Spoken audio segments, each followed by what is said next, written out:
It is my pleasure as the Assistant Minister for Local Government, Housing and Environment, and on behalf of the Government of Fiji, to welcome you all to this Asian Productivity Organisation's training course on Management Consultancy with a special focus on green productivity that is hosted by the National Training and Productivity Centre of the Fiji National University. The Government of Fiji would like to extend its sincere appreciation to the Asian Productivity Organisation for choosing Fiji as the venue for this important 10-day training course. As I understand, this project was in the past hosted by Japan.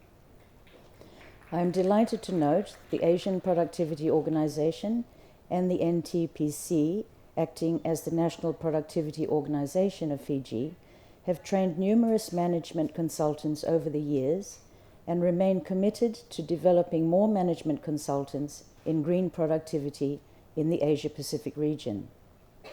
Going green has not only become a trend, it has become a necessity in today's economic environment worldwide. With growing awareness, more businesses are showing an increased level of concern for the environment. There is greater concern now, more than ever before, as economies and organizations realize that they may be directly or indirectly contributing to the huge negative impact on our environment by depleting natural resources in the produce of goods and services. There is now the realization that much of what has been done in the past is unsustainable, hence the need to balance development and use resources in a sustainable manner so that we can provide for future generations. I applaud the APO for conceiving green productivity as early as 1995 as a strategy to improve productivity and environmental performance. GP, as showcased in many of the countries represented here this morning, has led to improvements in product quality, reduced scrap and rework costs, reduced wastage and pollution, and reduced environmental risks. Indeed, green productivity has become a moral responsibility of organizations and a strategic decision for one to be successful in a rapidly changing business environment. I note that green productivity has played a vital role in our Asian and Pacific economies. With over 4.3 billion people living in the Asia-Pacific region, constituting around 60% of the world's population, the pressure on natural resources is very high in our region. It is therefore imperative that organizations adapt practices that will enhance green productivity and ensure the sustainability of the region's economies and resources. Green productivity is a dynamic strategy to harmonize economic growth and environmental protection for sustainable development. It offers businesses a mechanism for achieving more with less, assuring profitability and resource productivity. Ladies and gentlemen, through our membership of APO, Fiji has understood the importance of GP not only in organizations, but indeed for national development. As early as 1998, we have had the GP promotion mission in Fiji and undertaken awareness through NPO training and services. This subsequently led to GP demonstration projects. One of the outstanding green productivity demonstration projects has been at the Fletcher Pacific Steel plant, now acquired by BlueScope Pacific Steel Limited. This company recorded a total savings of over 1 million Fijian dollars after the implementation of the Green Productivity Project at its steel processing plant in Walubay in Suva. The NTPC, I understand, has assisted numerous other organizations to embrace green productivity ideologically since, and I understand the NPO now trains over 100 local participants in green productivity and environmental management systems every year. I would like to acknowledge the efforts of the Fiji National University, particularly the National Training and Productivity Centre, with their involvement in the implementation of green productivity-related training. consultancy and projects that have helped improve environmental responsibilities of Fijian organizations. The government of Fiji strongly supports the drive for green productivity in our country.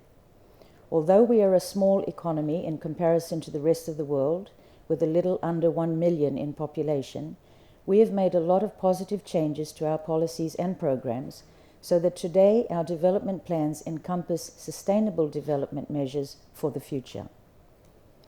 Recognizing the importance of going green, last year we initiated discussions with key stakeholders to formulate a green growth framework for Fiji.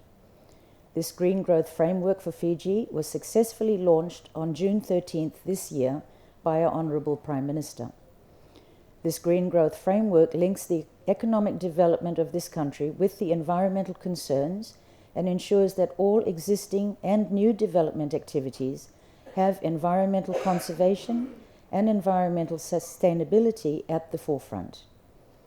This green growth framework for Fiji will now provide the blueprint for Fiji's development for now and for decades to come.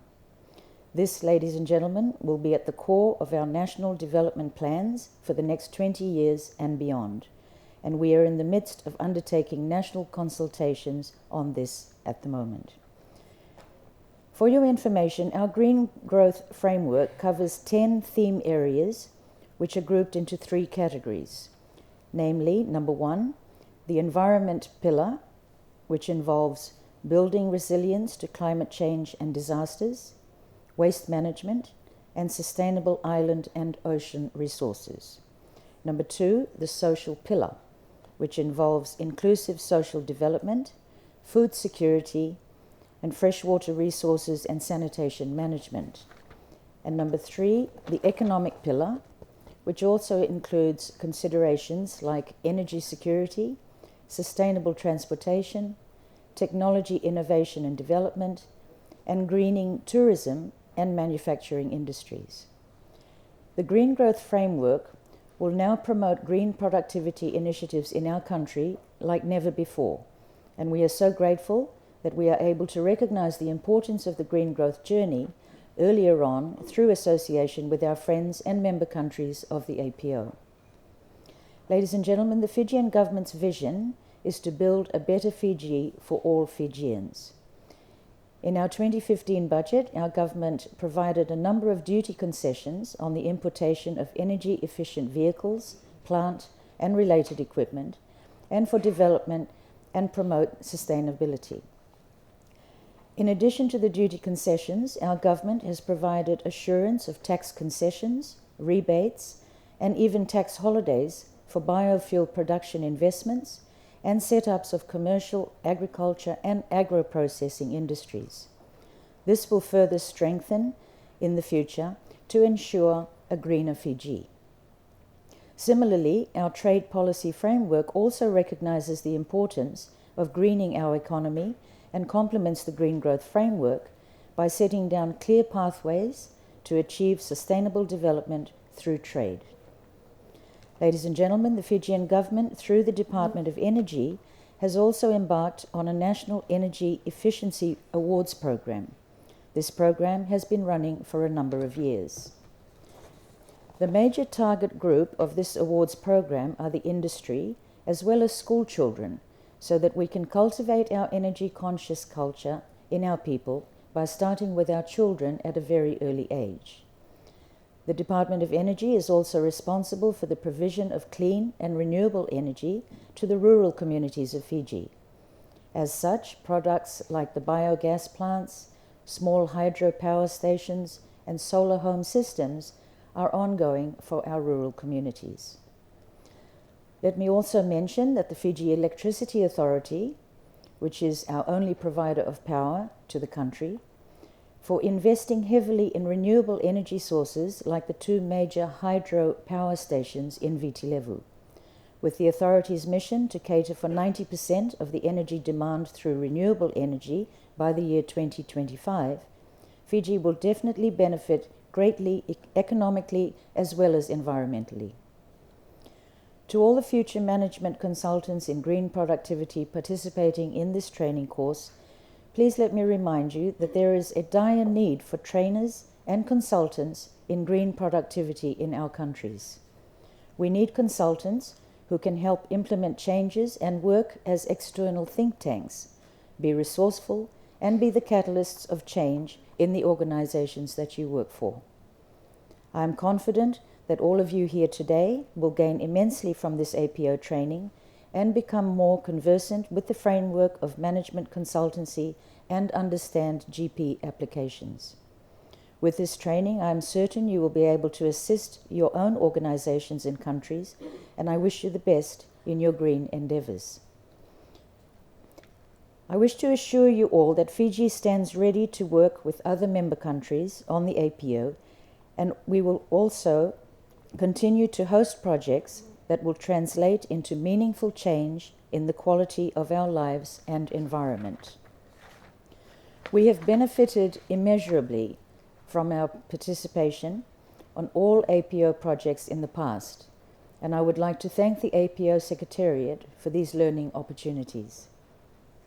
I sincerely hope that this course will have a positive impact and help you all to propagate a sustainable model of GP development that will assist your respective countries and the rest of the world in years to come. May you also enjoy your stay in Fiji and take back with you practical ideas from your training, as well as fond memories of our beautiful Fiji, the happiest place on earth.